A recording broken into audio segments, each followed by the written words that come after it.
Honestly, my favorite boots at the moment. Okay, actually, my favorite boots to wear on the daily, because my favorite boots are my Kiss boots because they look so good for the B-roll and all of my outfit, but they're not as comfortable as these PL2. As the title suggested, it's been roughly 1,000 days since I've got these boots. I made an in-depth review, a 365 days review, and now 1,000 days review. Sometimes opinion changes, more data comes in. In today's video, slightly scripted but more or less a conversation between two lovers.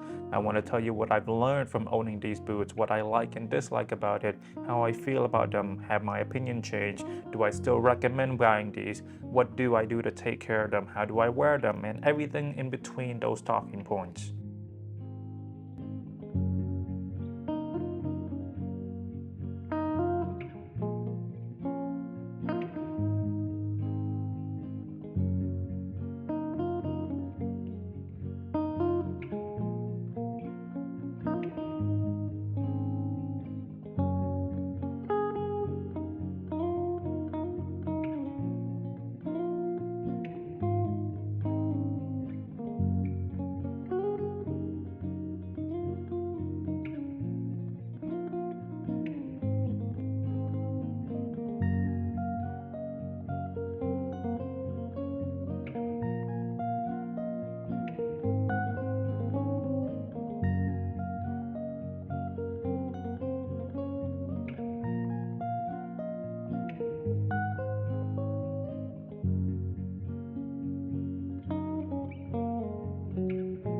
First and foremost, I would like to reiterate my belief that the first Guidi boots everyone should own should be the PL2. I honestly think it's the best boots with the front zipper. Rick has some, but they don't look as good as these Guidi boots. By the way, that's a challenge to the team at Owens Corp to make a front zip boots that I will want to buy. There are a lot of brands that have good side zip, back zip, nose zip, but front zip, no one can top Guidi. There's a reason why the PL2 is one of the most, if not the most popular models. One of the ways to tell how a product is popular or not is the amount of discount retailers will put on these. They know the data, they know how many they got, how many they've sold, how long the inventory sit, so they know to specifically keep these PL2 at no discount to very low discount. Once you get the PL2, you can experiment with the 788, the 798, the 698, everything else you can try, but the front zip, the PL2, this should be your first Guidi. So that was very complimentary from me, so let's talk negative now. Does not come with insoles. For most people, it won't be a problem, but I got wide feet,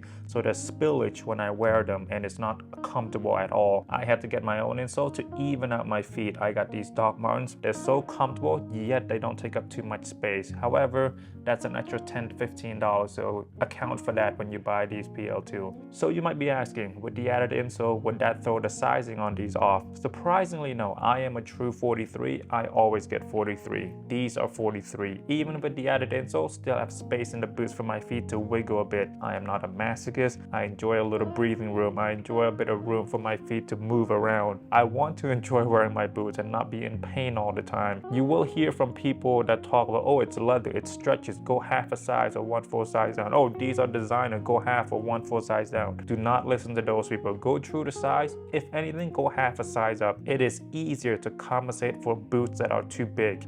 You have to spend a lot more money if it's too small, and the pain, it will not be bearable.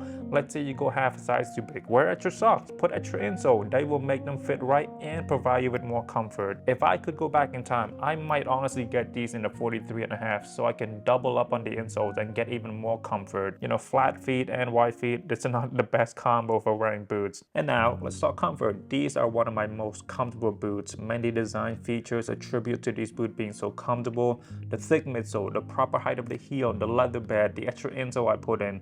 But most importantly, these boots are so comfortable because I own the Kiss boots. My feet know that the Kiss boots are exponentially less comfortable. When I wear the PL2, my brain is like, oh my God, thank you, thank God. I'm glad you picked these instead of Kiss boot. Guys, don't send too many pain up the receptors. It could have been so much worse. Here's how comfortable they are. When I'm going somewhere with my friends and it's a day trip type of thing, going to the mall for a whole day, going to the inner city, these PL2 are up for consideration. My Tabby, my Kiss boot, they are not up for consideration. I can wear these PL2 for 10 hours. The first 5 to 8 hours, literally little to no pain. The last 2-3 hours, there's some pain on my heels, the toe area from the squishing of the toe box, slightly in the middle part of my feet. When I take it off, slight afterwear pain that doesn't last too long, but there will be afterwear pain, but not as painful as the Kiss boots or the Tabby. I forgot to mention the zipper, still intact, still smooth. I want these everywhere in all kinds of conditions. I did this to my boots and it fucked up the zip for a little bit, but it's still smooth, relatively speaking. These are XL zipper, which is the highest quality zipper that YKK make. It's good, but it could be better. I prefer Rakagni. The Rakagni is a bit smoother for my taste. I've owned all kinds of zippers, so when I tell you Rakagni is the best, believe me. Let's talk outsole for a bit. These do come with the fish scale outsole, but I have not put them on. I should, but I'm just a bit lazy. There's a slight heel drag, but so little despite how often I wear them and the environment I choose to wear them in. You can barely see the nails because of how rusted up they are. By the way, I lost any sort of friction. If it's raining and the floor is wet, I'm sliding and falling. If you look at the middle here, you can see this interesting marking and scuffs. This is mainly due from climbing up the stair. You can barely see the sizing anymore. I don't remember if there was a Guidi logo here, but if there were, not anymore. The front, dude, I'm just sliding everywhere when I walk. You can see the stitches coming apart-ish in some places. I should honestly take these to the cobbler soon, but it's still my first month in Munich. I'm still shy to speak to people, but I will put myself out there, speak English, or use Google Translate to get what I need to get done. I will put the fish scales on soon.